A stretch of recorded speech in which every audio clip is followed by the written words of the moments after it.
For many retirees, the most dangerous period of retirement isn't the end of life, it's the beginning. The first 3 years of retirement can feel like a dream come true. After decades of work, you finally have your time back. But here's the trap. Those early years are often when your spending spikes. And if you're not careful, you could face what I call the retirement spending cliff. It typically happens when retirees front load their lifestyle with travel, renovations that you've been putting off, or helping your kids or grandkids without realizing the long-term impact. The result? It's a financial cliff where income can't keep up with your savings and it depletes it faster than you expected. And the retirement that you envisioned suddenly feels unstable. The good news is this cliff can be completely avoidable with the right planning and discipline in those first 3 years. And today, I'm going to walk you through how you can do exactly that.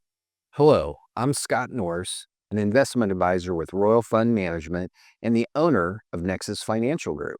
I've helped many clients navigate those crucial early years of retirement. The time when decisions around spending and withdrawals can either set you up for decades of financial confidence or lead to serious regrets down the road. In this video, I'll explain what the retirement spending cliff is, why it happens, and most importantly, how you can avoid it with practical, strategic plan. And if you find this helpful, don't forget to like the video, leave me a comment with your thoughts, and subscribe for more insights that will help you plan with clarity instead of guesswork. Part 1. Why I believe the first 3 years matters the most. The first 3 years of your retirement are often the most exciting, but they can also be the most expensive. And here's why I believe that is. Your lifestyle will shift. Suddenly, you have more free time. That often means more travel, hobbies, or projects that were postponed during your working years. Pent-up goals. Many times you want to tick off those bucket list items early, whether that's a dream vacation, a new RV, or major home renovations. Family giving. With more flexibility, some begin to help their kids with things like down payments, paying for your grandkids' education, or providing other types of support. These expenses feel natural and deserved, and they are. But when they pile up in the first few years, this can distort your long-term income plan, and I feel that's a risk that you don't want to take. Think of your retirement savings like a reservoir. If you drain too much of it at the start, it becomes very difficult to refill later, especially when the markets or inflation and taxes can come into play. Part 2, understanding the spending cliff. So what exactly is that? I like to refer to this as a sudden financial pressure that comes after an initial period of overspending. Here's how that can typically unfold. It begins with high withdrawals early on. You pull large sums from your retirement or brokerage accounts to fund those early goals. But then the market fluctuations start. If the markets are down in those early years, those withdrawals will lock in losses, leaving less capital to recover. Your income can then be mismatched. By year 3 or 4, your required expenses like your housing, healthcare, and everyday living expenses, they still need to be covered, but the portfolio is already weakened. And now here comes that cliff effect. Suddenly, you feel forced to cut your spending drastically or take on more investment risk than you're comfortable with. In short, the spending cliff is when your lifestyle you enjoyed early on becomes unsustainable later on. Part 3, the psychology behind early retirement spending. I believe it isn't just about the numbers, it's psychology. When you retire, the sense of freedom can feel overwhelming. After decades of saving, it finally feels like permission to spend. And emotionally, many people want to make up for lost time. But the challenge can be this emotional high can mask financial risks. It can be easy to think we have plenty saved. We can afford this, but without guardrails, your early spending patterns can put your entire plan at risk. This is why I recommend setting expectations in advance. Before you even retire, it is so critical. Part 4, How to avoid that spending cliff. Here are some strategies that can help protect you in those first few years. Number one, create a baseline budget. It's important to make sure your essential expenses like your housing, your food, your utilities, insurance, and healthcare are covered. Those are your needs. Then we can layer in discretionary spending for some of your wants like travel, hobbies, and gifts. I believe the key is knowing the difference between your needs and your wants. Two, using a three bucket approach, divide your assets into short, medium, and long-term buckets. Bucket number one is for things like cash, guaranteed investments, savings accounts, CDs, or short-term bonds. These will help cover your expenses in your first few years. Bucket two, income-producing investments. Things like dividend-paying stocks, bonds, and annuities. This will help replenish bucket number one. And in bucket three, those are your growth investments. These are things like equities, mutual funds, stocks to help protect against inflation and sustain income in later years.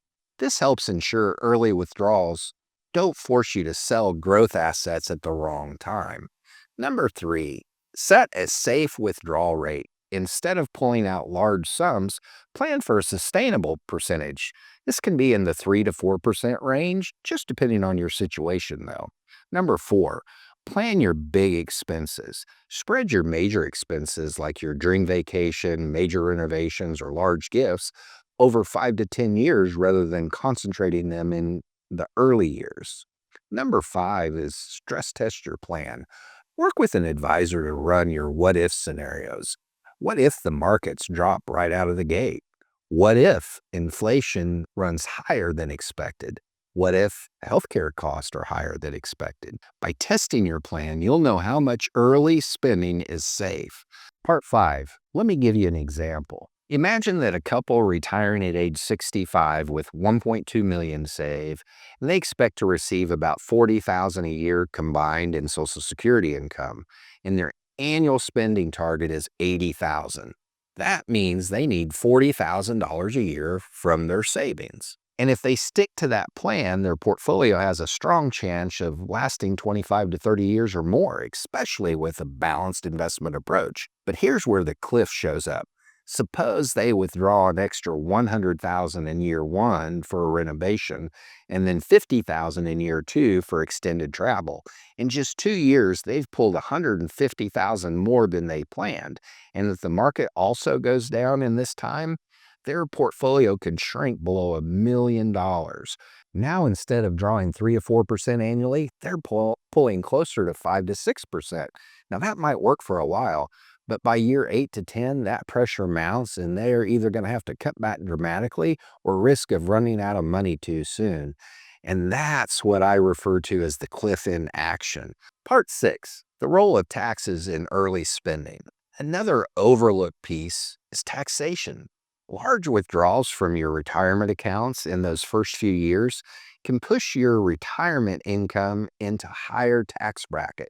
Not only does this reduce the net amount available, but it can also cause more of your Social Security to become taxable and potentially increase your Medicare premiums. Instead, a more measured withdrawal plan combined with tax-free Roth withdrawals and careful use of taxable accounts, this can help smooth your income and reduce surprises. I believe it's not just about what you spend, it's about how you structure your withdrawals to minimize your tax impact. Part seven, building guardrails for confidence.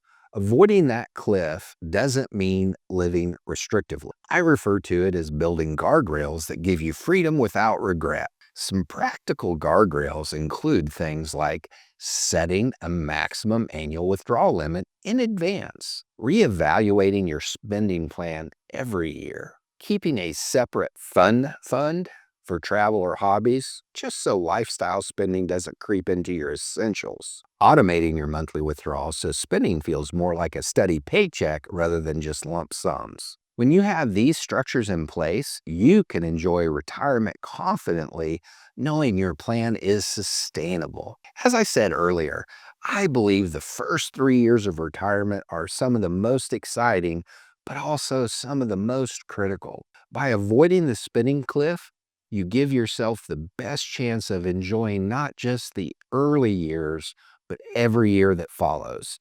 Retirement doesn't have to feel like a guessing game. With a clear income plan, tax strategy, and spending guardrails, you can step into this stage of your life with confidence instead of fear.